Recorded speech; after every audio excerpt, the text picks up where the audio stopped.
Selamat.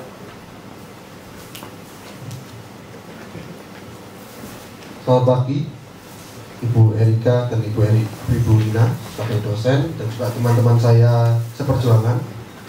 Perkenalkan, saya Daniel Alan Dimantara dari Fokus Digital Business. Pada hari ini saya akan mempresentasikan mengenai tren pembelian online Gen Z.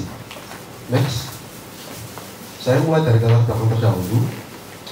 Saya mulai dari nilai transaksi e-commerce yang ada di Indonesia itu tinggi nilainya, mencapai 266,3 triliun rupiah pada tahun 2020.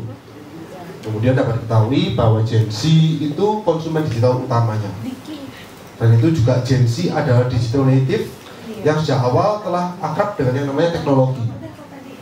Tapi berbeda dengan generasi sebelumnya, yaitu milenial, Gen Z dan milenial memiliki preferensi belanja yang jauh berbeda. Maka dari itu akan timbul yang namanya gap penelitian antara Gen Z dan juga milenial. Yang akan dijawab oleh penelitian saya yaitu adalah fokus yang mendalam mengenai preferensi dari Gen Z. Next. Berikutnya mengenai rumusan masalah yang akan dijawab adalah contohnya dari bagaimana karakter perilaku online Gen Z. Lalu apa saja faktor-faktor yang mempengaruhi keputusan pembelian Gen Z. Contohnya seperti dari kecepatan transaksi dan juga pengaruh sosial. Juga yang terakhir ada dari apa strategi pemasaran yang sesuai untuk menjangkau Gen Z ini. Berikutnya, tujuan penelitian saya yaitu untuk mengisi gap riset antara Gen Z dengan milenial, lalu juga mendeskripsikan tren-tren belanja online Gen Z agar pelaku usaha digital dapat menyesuaikan pendekatan pemasaran yang sesuai dengan preferensi Gen Z. Lalu juga menjelaskan motivasi konsumsi dan pola belanja Gen Z yang contohnya pola belanjanya yang dibentuk oleh dari sosial media, teknologi, dan juga dinamika psikologis yang kuat dalam proses pembelian. Berikutnya, metode penelitian saya menggunakan studi literatur terhadap 15 jurnal terdahulu, lalu fokusnya pada analisis tematik dan sintesis perilaku Gen Z.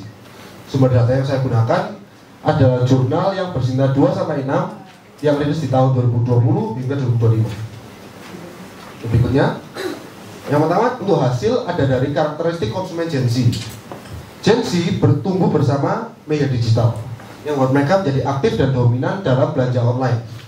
Seperti yang disampaikan juga sebelumnya, Gen Z adalah digital native dan juga mereka adalah mobile first, yang berarti mereka selalu membutuhkan smartphone mereka dimanapun mereka berada. Mereka juga sangat dipengaruhi oleh yang namanya tampilan visual atau visual oriented. Mereka juga sangat memprioritaskan kecepatan informasi, personalisasi, dan juga nilai-nilai sosial seperti kejujuran, keberlanjutan, dan juga dukungan terhadap isu sosial tertentu. Berikutnya, faktor pendorong konsumtif. Gaya hidup digital yang Gen Z memiliki gaya hidup digital yang sangat kompetitif dan juga instan. Hal tersebut dipengaruhi dari media sosial. Lalu juga adanya paparan dari media sosial dan juga konten-konten viral dari influencer dan juga adanya promo-promo diskon flash sale. Serta juga literasi keuangan yang rendah akan malah memicu sifat konsumtif ini. Berikutnya, untuk platform yang disukai Gen Z, saya ambil contoh ini 3, Shopee yaitu Tokopedia dan juga TikTok Shop. Gen Z menyukai platform yang memiliki tampilan sederhana dan mudah digunakan, atau dengan kata lain UI UX-nya itu sederhana dan juga cepat. Lalu fitur-fitur seperti live shopping dan juga real time promo itu membuat pengalaman belanja lebih terasa menyenangkan dan juga instan. Sinkronisasi antara media sosial dan e-commerce seperti TikTok Shop dan Tokopedia akan lebih menarik perhatian Gen Z. Next. Untuk pengaruh sosial dan komunitas digital, keputusan pembelian Gen Z sangat dipengaruhi oleh namanya komentar dan review dari user sebelumnya. Komunitas digital lebih berpengaruh dibandingkan iklan. Berarti bukan hanya brand saja yang berpengaruh. Lalu produk viral lebih cenderung dibeli oleh mereka untuk aktualisasi diri atau self-claim. Konten-konten video pendek seperti unboxing, video review, dan juga endorsement akan lebih memicu yang namanya pembelian. Next. Untuk nilai dan preferensi terhadap brand, Gen Z mengutamakan yang namanya nilai dan kepribadian merek. Maka dari itu brand yang otentik dan punya nilai sosial akan lebih diminati. Lalu mereka juga sangat menghindari brand-brand yang melakukan promosi secara hard selling atau agresif. Mereka juga menyukai brand yang responsif terhadap isu lingkungan dan juga keadilan sosial. Contohnya seperti yang jujur, memiliki misi yang jelas, dan juga terbuka terhadap isu-isu sosial. Untuk terlebih dari itu, koneksi emosional akan lebih penting dibandingkan harga murah yang ditawarkan. Next, untuk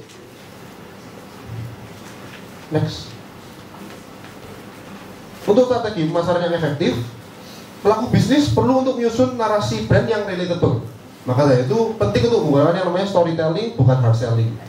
Juga melibatkan konsumen dalam konten atau UGC, user generated content, akan memiliki daya tarik yang lebih tinggi. Dan itu juga membangun loyalitas lewat nilai lebih penting, bukan hanya promo-promo murah. Lalu juga menggunakan sosial media secara kreatif dan interaktif. Karena penting bagi pelaku usaha untuk lebih menciptakan pengalaman belanja yang menarik bagi Gen Z dibandingkan sekedar aktivitas menjual saja. Next. Dapat disimpulkan bahwa Gen Z adalah konsumen yang strategis di era digital. Tapi Gen Z bukan hanya pembeli digital, tapi juga mengendali reputasi brand di dunia maya. Strategi bisnis harus melibatkan mereka secara emosional dan juga sosial.